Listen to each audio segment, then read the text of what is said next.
우리 하나님 말씀 마가복음 7장 24절에서 30절 다 같이 교독하겠습니다. 마가복음 7장 24절에서 30절 말씀입니다. 우리 교독하겠습니다. 제가 먼저 봉독합니다. 예수께서 일어나사 거기를 떠나 두로 지방으로 가서 한 집에 들어가 아무도 모르게 하시려 하나 숨길 수 없더라. 이에 더러운 귀신 들린 어린 딸을 둔 한 여자가 예수의 소문을 듣고 곧 와서 그 발 아래에 엎드리니 그 여자는 헬라인이요 수로보니게 족속이라 자기 딸에게서 귀신 쫓아내 주시기를 간구하거늘 예수께서 이르시되 자녀로 먼저 배불리 먹게 할지니 자녀의 떡을 취하여 개들에게 던짐이 마땅치 아니하니라. 여자가 대답하여 이르되 주여 올소이다마는 상 아래 개들도 아이들이 먹던 부스러기를 먹나이다. 예수께서 이르시되 이 말을 하였으리 돌아가라 귀신이 내 딸에게서 나갔느니라 하시매 다 같이 여자가 집에 돌아가 본즉 아이가 침상에 누웠고 귀신이 나갔더라. 아멘. 자, 오늘은 돌파기도의 마지막 집회 마가복음 7장 24절에 30절까지 말씀을 통해서 자녀의 떡을 구하라, 자녀의 떡을 구하라 하는 제목으로 말씀을 전가할 때 많은 은혜 받는 시간 되기를 바랍니다. 오늘 본문 말씀은 우리 예수님께서 우리가 잘 알고 있는 내용, 수로보니게 여인의 딸을 치유하시는 장면이 기록되어 있습니다. 이 수로보니게라고 하는 이 지역은 어떤 지역이냐면 그 당시 페니키아, 오늘날 레바논입니다. 레바논 지역의 도시, 그 마을을 지칭하는데 예수님께서 두로 지방으로 가서 한 집에 머물며 잠깐 기거하고 계시는데 그때 이 연이 찾아왔다라고 말씀하고 있습니다. 이 두로 지방은 어디냐? 아까 말씀드렸던 페니키아, 오늘날 레바논 지역입니다. 레바논 지역에 오셔서 예수님이 이제 복음을 증거하시는데 특별히 이 레바논 지역은 어떤 특징이 있냐면 이곳은 이방인이 살고 있는 곳입니다. 그래서 이방 사람들이 이곳에 머물러 이곳에 이제 자기의 어떤 커뮤니티를 이루고 있기 때문에 두로 지방이다라고 하면 다 이방인들이 살고 있는 마을이다 이렇게 이해를 하는 거예요. 자, 그런데 이곳에 와서 예수님이 말씀을 증거하시는데 한 여인이 예수님께 찾아옵니다. 그래서 그 여인이 예수님께 간구하는 내용이 성경에 기록되어 있는데 오늘 읽은 본문 말고 마태복음에도 오늘 본문의 내용이 나와 있습니다. 마태복음 15장 21절, 22절 두 절을 한번 볼까요? 다 같이 봉독합니다. 시작. 예수께서 거기서 나가사 두로와 시돈 지방으로 들어가시니 가나안 여자 하나가 그 지경에서 나와서 소리질러 이르되 주 다윗의 자손이여 나를 불쌍히 여기소서 내 딸이 흉악하게 귀신 들렸나이다 하되. 아멘. 오늘 말씀 보니까 주 다윗의 자손이여 나를 불쌍히 여기소서 내 딸이 흉악하게 귀신 들렸나이다 라고 소리치는 수로보니게 여인이 등장합니다. 자, 그런데 오늘 이 마태복음 15장 22절에 나와 있는 수로보니게 여인의 간구의 내용을 잘 살펴보면 이 여인은 이방인이었지만 예수님이 다윗의 자손이요 이 땅의 구원자라고 오신 메시아이다 라고 하는 것을 분명히 믿고 알고 있음을 살펴볼 수 있습니다.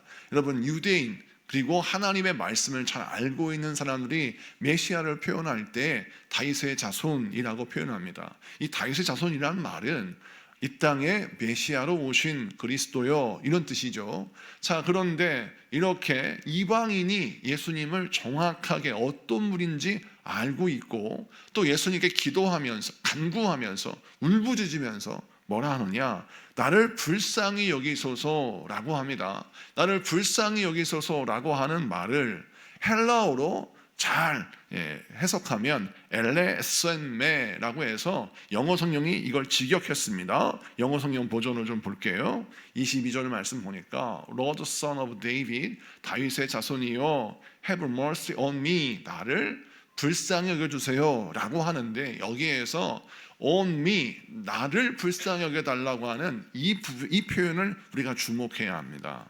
자, 불쌍히 여김을 받아야 할 존재는 귀신 들린 자신의 딸이에요.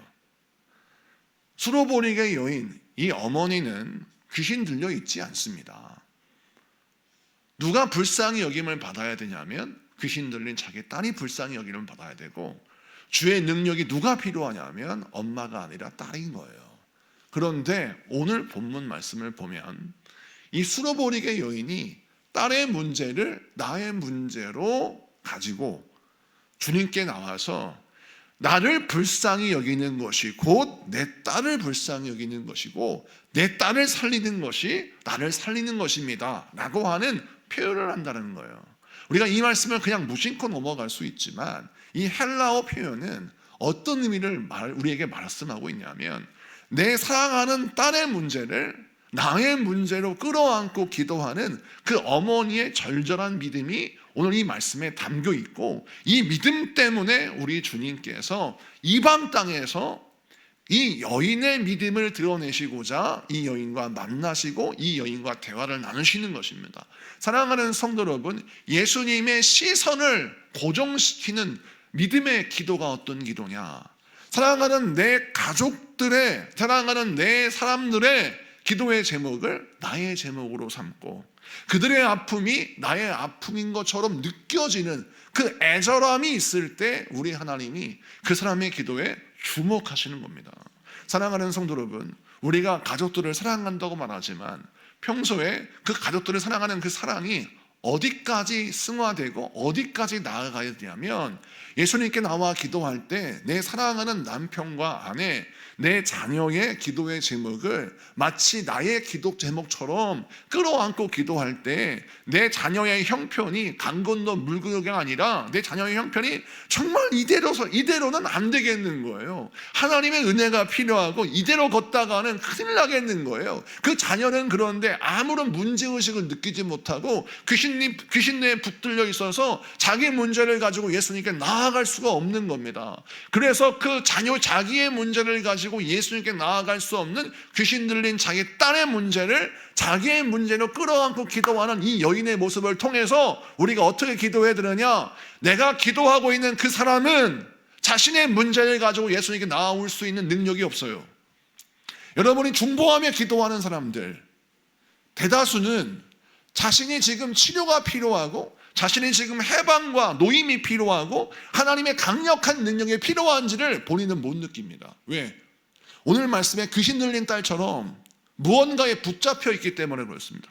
분노에 붙잡혀 있든 세상의 유흥에 붙잡혀 있든 낙심과 좌절에 붙잡혀 있든 우울한 감정과 불안한 감정에 붙들려 있든 하여튼 어떤 부정적인 감정, 부정적인 것들, 세상의 것들에 붙들려 있어서 자기 문제를 가지고 예수님께 나아갈 수가 없는 거예요. 자, 그런데 그 예수님께 나아갈 수 없는, 예수님께 나의 문제를 아릴 수 없는, 나를 살릴 수 없는 무능한 사람들을 위하여 이 여인이 주님 앞에 간절히 간구하는 것입니다. 여러분, 이 기도가 주님의 시선을 고정시키는 기도예요. 주님의 시선을 끌어당기는 기도인 거예요. 우리가 신앙생활할 때 항상 명심해야 될 것은 내 사랑하는 사람을 살리기 위해서는 그 사람의 반응에 집중하지 말고 그 사람의 아픔에 집중해야 합니다. 그 사람이 지금 자신을 살리기 위해서 어떤 반응을 보이고 어떤 일을 하는지 여기에 집중하면요, 실망해서 기도 못합니다. 예를 들어서 여러분은 정말 돌파 기도에 21일 동안 죽어라 하고 기도하고 간구하는데, 내가 그렇게 기도하는 내 남편, 내 아들, 내 딸은 엄마 그렇게 너무 광신도처럼 열심히 기도하지 마라 라고 오히려 나를 핍박하고, 또 내가 열심히 자녀를 위해서 기도하면 그 자녀는 그걸 고마워하기는커녕 엄마가 자기 만족을 위해서 기도하는 거지 나를 위해서 기도하는 것이 아니라고 하는 그런 착각을 하면서 하여튼 간에 모든 사람들이 나의 기도의 열정에 막 찬물을 끼얹으려고 하는 거예요. 자, 그럴 때 우리가 어떻게 이것을 돌파하고 우리의 중보기도가 승리할 수 있냐면, 여러분, 자기의 영혼을 살릴 수 있는 능력이 없는 그 무능한 자의 반응을 보고 기도하지 말고 그 내 영혼을 살릴 수 있는 능력조차 없는 그 영혼을 불쌍히 여겨서 그 영혼의 아픔을 끌어안는다. 어떤 아픔을 끌어야 되냐면 못 살고 힘들고 가난하고 몸이 약하고 이런 아픔이 아니라 그 영혼이 지금 죽어가고 있는 그 영혼의 그 슬픔과 아픔을 읽어내고 그 영혼의 슬픔과 아픔을 끌어낼 수 있는 그런 눈이 떠져야 한다는 것입니다. 그러면 이렇게 수로보니게 여인처럼 내 딸의 문제를 자기 문제를 가지고 기도할 수 있는 거죠. 그 딸의 그 문제의 심각성을 엄마가 알고 있기 때문에 그렇습니다. 여러분, 영적인 아픔을 읽어내는 눈을 뜨시기 바랍니다. 지금 내 사랑하는 가족이 어떤 영적인 아픔을 가지고 신음하고 있는지를 읽어낼 줄 알아야 그 영혼을 살리지. 그 영혼을 살리는 문제는 영혼의 문제인데 그걸 막 물질의 문제만 가지고 씨름을 하니까 엄마가 영적인 진단을 못하는 거예요. 성령님이 근심하시는 것이죠. 네 자녀가 지금 무엇 때문에 죽어가고 있는지를 알아라. 취업을 못해서가 아니라, 좋은 학교 못 가서가 아니라, 그 자녀가 좋은 사람을 못 만나서가 아니라 그 영혼이 지금 자기의 영적인 문제조차 읽어내지 못하고 기도하지 못하는 영적인 무능한 상태임을 네가 바로 보고, 그 아이는 깨닫지 못해 이성적으로 느끼지 못하지만 그 아이의 영혼이 지금 울고 있고 그 아이의 영혼이 지금 신음하고 있는 것을 네가 읽어내야 네 영혼이 네가 자녀를 살리지. 어떻게 그것도 읽어내지 못하고 육신의 배고픔만 읽어내니까 내 자녀가 공부를 못하네 잘하네, 내 자녀가 성공했네 실패했네, 내 자녀가 지금 강하네 약하네, 이런 육체적인 차원에서의 기도만 하냔 말이에요. 그래서 오늘 말씀을 통해서 우리 모두가 다 육체의 만족과 육체의 요구만을 구하지 말고 내 사랑하는 사람의 영혼의 요구를 이끌어내고 붙들고 기도하는 여러분 되시기를 축복합니다. 오늘 이 수로보니 여인이 귀신 들려서 정말 인생을 헤매고 있는, 자신을 학대하고 초라하게 만드는 그 딸의 문제를 가지고 예수님께 나왔어요. 그 딸이 같이 오지 않았습니다. 지금 어디 있습니까? 집에 있어요. 집에 갇혀 있는지 집에 묶여 있는지, 아니 어떻게 있는지 알 수 없지만 중요한 건 딸이 자기 영혼을 살리고자 주님 앞에 나올 수가 없는 전적인 무능한 상태예요. 그런데 엄마가 살려내겠다고 왔어요, 예수님께. 근데 예수님께서 뭐라 하시느냐, 이렇게 말씀하십니다. 자, 27절 다시 있습니다. 마가복음 7장 27절 시작. 예수께서 이르시되 자녀로 먼저 배불리 먹게 할지니 자녀의 떡을 취하여 개들에게 던짐이 마땅치 아니하니라. 아멘. 오늘 말씀을 우리가 좀 잘 주목해 볼 필요가 있어요. 예수님께서 뭐라 하시냐면 자녀로 먼저 배부르게 먹게 할지니, 여기 자녀는 누구를 상징합니까?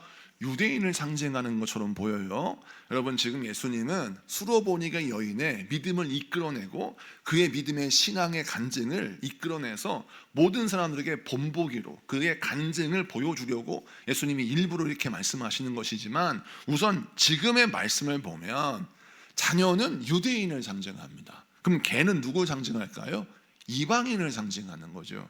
자, 유대인, 내가 먼저 유대인을 살리러 왔지 이방인을 살리러 온 것이 아니다 라고 말씀하시는 거예요. 이건 평소에 예수님이 하시는 말씀과 맥이 다 있지 않습니다.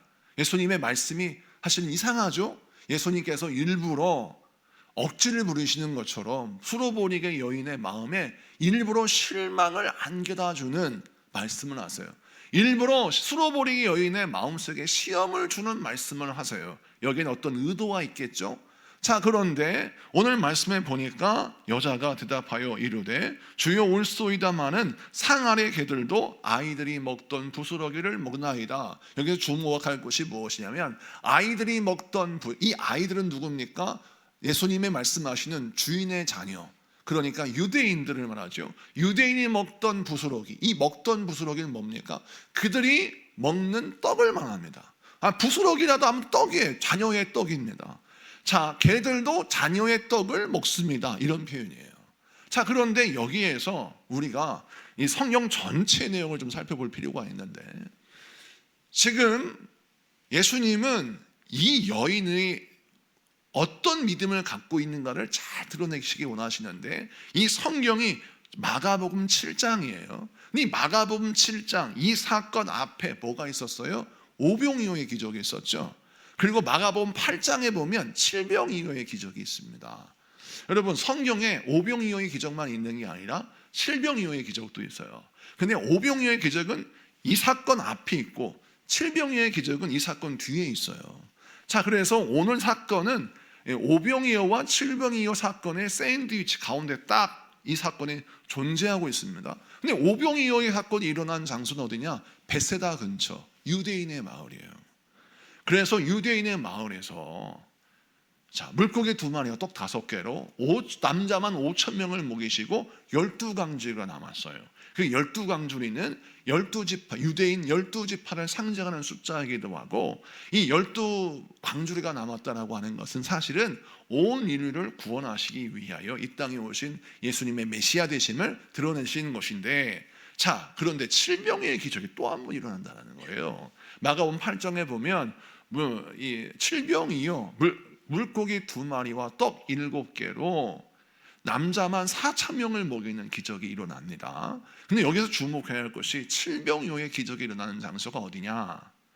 대가볼리 이방 땅이에요. 오병이어의 기적과 칠병이어의 기적의 장소가 달라요. 환경이 달라요.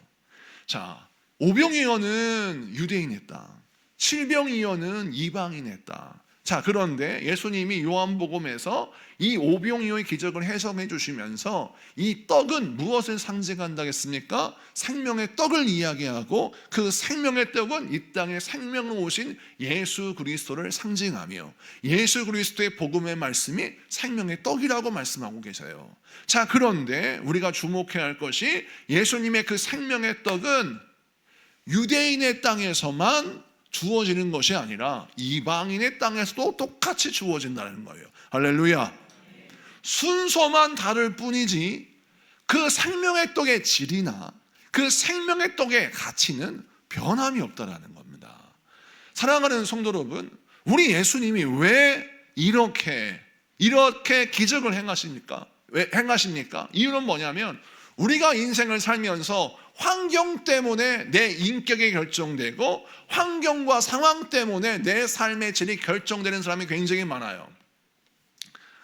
내가 유대인, 내가 좀 선민은, 내가 하나님 앞에 택함 받은 백성이다 라고 한다면, 그 사람은 우월감이나 또는 교만에 빠져서 내가 먼저다, 내가 1등급이다, 내가 택함 받은 사람이다 라는 교만이 들어오니까 복음을 들어도 그 복음을 듣고 회개하는 게 아니라, 나는 이거 순종하지 않고 이 말씀 안 들어도 나는 원래 아브라함의 약속을 가진 자니까, 난 구원받을 자니까 내가 회개할 필요가 뭐가 있나, 이렇게 생각하는데, 또 이방인들은 또 어떻게 생각하냐면, 환경의 제약을 받으면 어차피 우리는 이방 땅에 살고 있고 어차피 우리는 은혜의 사각지대에 살고 있기 때문에 아무리 내가 예배드리고 아무리 기도하고 예배 말씀을 들어도 나는 구원받지 못해, 이렇게 환경에 붙들려 있는 사람이 있어요. 그런데 성경은 말합니다. 환경이 구원을 결정하는 게 아니라는 거예요. 생명의 말씀이 구원을 결정해요.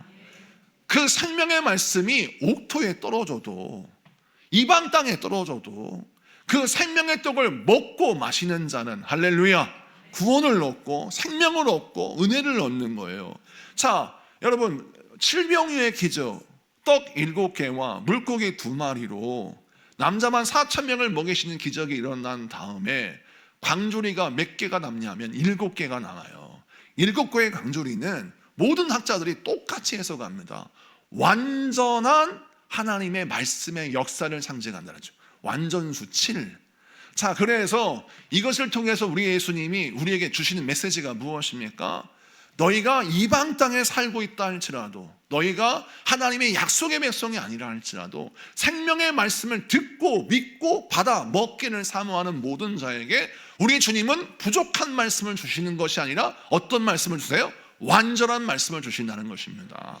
사랑하는 성도 여러분, 그래서 우리 주님이 이 6장, 7장, 8장을 통해서 어떤 그림을 싹 보여주시냐면, 우리 주님이 우리에게 허락하시는 구원은 환경에 결정하는 것이 아니라 예수님의 말씀에 결정하는 것이고, 그 예수님의 말씀을 통해서 내 인생의 환경을 바꿀 수가 있는데, 내 인생의 가장 중요한 환경이 무엇이냐? 내 마음의 환경이라는 거예요.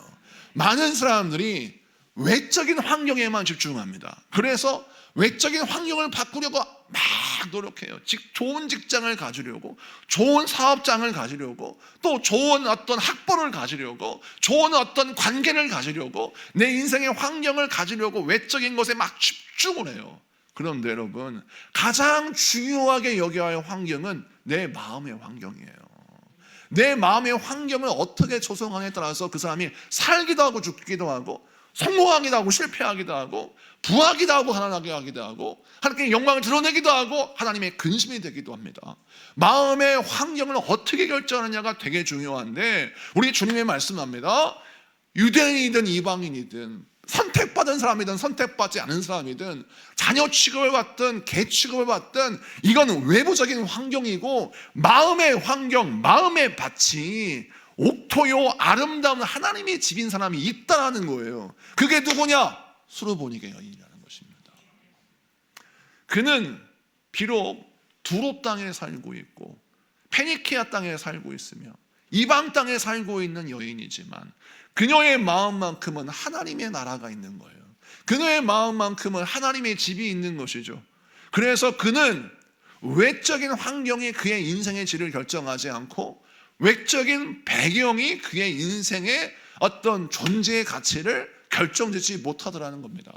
그래서 이 여인이 우리에게 어떤 본보기가 그러느냐, 환경을 탓하는 자에게 주님이 준엄하게 꾸짖고 말씀합니다. 너의 외적인 환경 때문에 너의 인격이 이렇게 모나게 되고, 이렇게 못나게 되고, 이렇게 까탈스럽게 되어서 너의 인격의 잘못된 어그러짐이 환경이요 사람이 아니라 바로 너 때문이라는 거예요. 외적인 환경 때문에 나의 인격을 여러분 어그러뜨리지 말고, 비틀지 말고, 여러분 내게 주신 하나님의 은혜로 말미암아 내 영혼의 인격을 지키고, 내 영혼의 영성을 지키고, 내 영혼의 생명을 지켰을 때 그 사람은 삽니다. 그 사람을 통해 천국이 시작되고요, 그 사람을 통해서 하나님의 역사가 나타납니다. 그래서 우리 주님께서 이 말씀을 하시는 거예요. 여러분 자신의 환경부터 바꾸세요. 어떻게 바꿔야 합니까? 어떠한 오해와 어떠한 문제가 나한테 다가온다 할지라도, 어떤 시험이 나에게 다가온다 할지라도 내가 믿는 믿음을 훼손시키지 않는 절대적인, 절대 긍정의 믿음의 환경, 이걸 갖출 때 그는 승리합니다. 오늘 마지막 날이니까 제가 간증 하나 한다면, 제가 중3 때 성령을 받고 고등학교 학생부 시절을 막 시작했는데, 그때만 해도 학생부에서 크리스마스가 가까이 오면 성탄절 행사를 준비했어요. 선극을 준비하고 칸타타를 준비하고 하여튼 여러 가지 행사를 준비했습니다. 지금도 우리 교회도 그런 걸 하고 싶지만 우리 교인들, 우리 학생들은 너무 점잖아요. 다들 점잖해가지고 그렇게 그런 걸 막 달려들려고 하지 않는데, 그 당시만 해도 저희 동네 저희 교회 아이들은 막 그런 걸 좋아했어요. 그래서 이제 연극도 하고 성극도 하고 했는데, 중요한 건 사람이 많으면야 주연, 조연 뭐 이런 사람들을 잘하는 사람을 시키면 돼요. 근데 문제는 사람이 적기 때문에 한 명만 그만둬도요 성공을 하지 못합니다. 막달라마리가 빠져버려요. 예수님의 십자가 사건을, 부활의 사건을 연극을 하려고 해도 한 명만 빠지면 갑자기 가룟유다가 빠지기도 하고요, 한 명만 빠지면 빌라도가 빠지기도 해요. 빠지면 안 돼. 다 해야 돼요. 그래가지고 다 해야 되는데 저보고 예수님을 하라는 거예요. 그래가지고 제가 그 당시에 야, 역시 사람을 알아보는구나. 내가 어떤 사람인지를 잘 알고서 나보고 예수를 하라고 하는 겁니다. 제가 주인공인 줄 알았어요. 근데 사실은 그 성극은 주인공이 예수님이 아니에요. 예수님은 조연이고 로마 병정인 사람이 주인공인데, 로마 병정이 예수님 만나서 회개하는 그런 성극이거든요. 그런데 로마 병정이 예수님을 이제 때리는 장면이 있지 않습니까? 알고 봤더니 대본을 보니까 예수님은 우선 옷이 벗겨져요. 그래서 반바지를 입어야 됩니다. 반바지를 입고 위통을 벗고 천을 좀 도른 다음에, 중요한 건 매질을 당하는데요, 매질을 실제 리얼하게 한다고 막 때리는 거예요. 그리고 머리에 가시면류관을 써야 되는데, 이 가시면류관을 리얼하게 한다고 탱자나무 가시를 끊어가지고 철사를 엮었는데, 중요한 건 안쪽에는 가시가 없는데 이걸 잘못 움직이면요 찔러요, 진짜 이마를. 그래가지고 이 소품 만드는 제 선생님한테 그랬습니다. 아니 사람을 죽이려고 하냐고. 어떻게 이 텐제나무 가시, 이 삐죽한 가시를 엮어가지고 이 가시 면류관을 만들었냐고. 그걸 썼는데 중요한 건 매 맞을 때마다 가시가 찌르는 거예요. 너무너무 아프죠. 중요한 건 또 십자가에 매달려야 하잖아요. 십자가 매달릴 때 로마 병정이 예수님의 옆구리를 푹 찔러서 피가 튀를 때 그 옆구리를 찌른 로마 병정이 왜 애꾸눈이었는데, 이 애꾸눈인 로마 병정의 눈에 피가 튀어서 예수님의 피 때문에 눈이 뜨는, 이건 소설입니다. 그런 연극이에요. 얼마나 은혜롭습니까? 중요한 건 근데 그 로마 병정이 예수님의 옆구리를 찌를 때까지 예수님은 십자가에 묶여 있어야 되는데 팔뚝이 떨어져 나갈 것 같은 거예요. 너무 아픈 거야. 이건 묶여야 되는데 고문이죠. 계속 두들겨 맞았잖아요, 채찍으로. 그래가지고 만신창이 되는데, 여러분 옛날 예배당은 이렇게 온풍기가 따뜻하게 들어오는 게 아니라 가운데 난로만 있어요. 그러면 강단이 썰렁해. 전기 히터가 어디 있어요. 그러니 옷 다 벗고 반바지만 입고 여기에 매달려서 줄로 묶여 있는데 오돌오돌 춥고 재채기가 나오려는데 막 선생님이 인상 쓰면 재채기가 맞는다고 막 이러니 너무 추워가지고 힘들어서 연습을 하는데, 정말 제가요, 예수님 역할이지만 시험 들겠더라고요.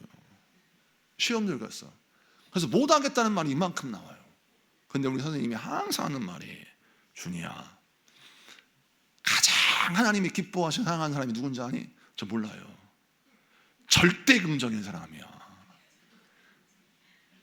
절대 시험 들지 않겠다. 이 마음을 가진 사람을 하나님 기뻐하신다. 아주 이 이야기를요, 수백 번, 수천 번을 했어요. 연극하면서. 왜냐하면 가르다가 또 못하겠다 그러지요. 또 여기다가 로마 병정이 못하겠다 그러지. 하여튼 그 선극을 올릴 때 수많은 배역들이 한 번씩은 못한다고 했습니다. 그런데 예수까지 못한다고 만드니까 선생님이 저한테 계속 절대 긍정의 마음을 가지고, 아무리 매를 맞아도, 아무리 가시 면류관이 눈을 찔러도, 아무리 춥고 배고프고 팔뚝이 떨어져 나갈 같은 고통이 있어도 하여튼 참으라고, 그러면서 긍정의 믿음을 가지라고, 그러면서 제가 이제 매달려서 선극을 연습을 진짜 죽어라 하다가 마지막 공연을 할 때 선극을 잘 했어요. 예수님은 대사가 별로 없습니다. 다 이루었다, 요 한마디 대사 하면 되는 거예요. 계속 매맞다가 다 이루었다라고 대사 한마디만 하면 끝나는 그런 선극이었는데, 그 선극을 마치고 제가 이제 청소하고 막 했는데 다들 은혜 받았다가 하고 다들 좋았다 하는데, 제 마음속에 나는 주인공이 아니라 엑스트라나 조연인밖에 아니잖아요. 나는 대사가 몇 마디 없고 맨날 매맞는 거고 옷 벗어서 이렇게 매달리는 거고, 그리고 거기에서 다 이루었다 대사 한마디 치고 내려와서 했는데, 그날 잊혀지지 않아요. 기도할 때 다 끝나고 이제 기도회가 열려서 기도하지 않습니까? 성탄절 마지막에 기도하는데 성령님께서 저에게 빛을 비춰주시면서 뭐라 하냐면, 내가 너를 참 기뻐한다. 주님께서 내가 너를 참 기뻐한다. 내가 너를 도와주마. 내가 너와 함께 할 거다.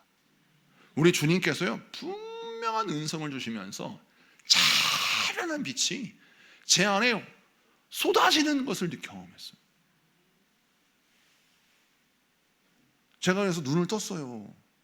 이 빛이 서치라이트 빛인가, 누가 나한테 후라시를 붙이는가? 아니요, 불 끄고 다 기도하는데 육신의 빛은 비치지 않는데 그 은혜의 빛이 내 안에 눈을 감으면 막 찬란한 빛이 나에게 비춰지면서 주님이 나를 기뻐하시는 것을 제가 경험했어요. 그러면서 제 마음속에 어떠한 감사가 나타나면 수많은 순간순간마다 선생님한테 나 못한다, 안 한다, 정말 내게 때려치겠다라고 하고 싶었던 말을 다 꾹 참고, 선생님 저를 보고, 준이야, 절대 긍정의 믿음 알지? 하나님, 넌 예수님이야. 너까지 포기하면 안 돼. 절대 긍정의 믿음, 하나님이 너와 함께 하셔 라고 계속해서 저에게 말씀하셨는데, 그 말씀에 순종해서, 그래, 내가 포기하면 안 되지. 이 연극에서 내가 포기하면, 예수님이 포기하면 어떻게 이 연극이 진행되나. 그런데 그때 누구도 주목하지 않고, 사실은 누구도 박수치지 않는 그런 조연에 불과한 연극이고 그런 역할이고 그런 별 볼 일 없는 그런 사람이었는데 우리 주님께서 무엇을 기뻐하시는 저희 개인에게 때려치고 싶은 마음이 수도 없이 많았는데 저의 마음의 밭을 어느새 예수님 역할을 맡게 하시면서 제 마음에 교만이 깨지고 멋지게 보이고 싶은 마음도 깨지고 무너지게 되어서 제가 교만한 종이 아니라 겸손한 종이 되고 주님께서 쓰시고자 하실 때 겸손하게 쓰임받을 수 있는 그런 밭으로 환경으로 저를 만들어 가셔서 제가 늘 선포하고 제가 얘기하지만 대학부, 학생부, 고등학교 1학년 때부터 이 은혜를 체험하고 고등학교 1학년 때부터 지금에 이르기까지 제가 삐져가지고 제 마음에 시험 들어서 삐져가지고 나 이게 안 해, 나 그만둘 거야 이런 적이 단 한 번도 없었습니다. 그렇다고 해서 그런 위기가 없었을까요? 수도 없이 많았죠. 저도요 삐지고 싶을 때가 많습니다. 20일 돌파기도 열었는데 중간중간 안 나온 사람 보이면 삐지고 싶어요. 저도 죽으라고 설교 준비했는데 안 오면 저도 난 삐지고 싶어, 나 사라지고 싶어 이런 마음이 들어요. 그런데 어떤 작정을 해요? 마음속에 성령님께서 저에게 주신 마음은 난 절대 긍정이다. 어떠한 순간이 와도 우리 성도를 축복하겠다. 그래서 여러분 제가 늘 장담하자 한 번만 와도 저는 여러분을 축복합니다. 얼마나 귀해요. 그 바쁜 세월 속에서도 한 번이라도 성령 나와가지고 돌파기에 참석한 사람들 얼마나 예쁩니까? 그렇다고 여러분 한 번만 나오라는 게 아니에요. 그런데 이렇게 열심히 나와서 기도하는 우리 성도를 볼 때마다 내 마음속에 분노가 일어나는 게 아니라 감사가 일어나고 절대 긍정의 믿음을 가지고 순간순간 승리하더라는 것입니다.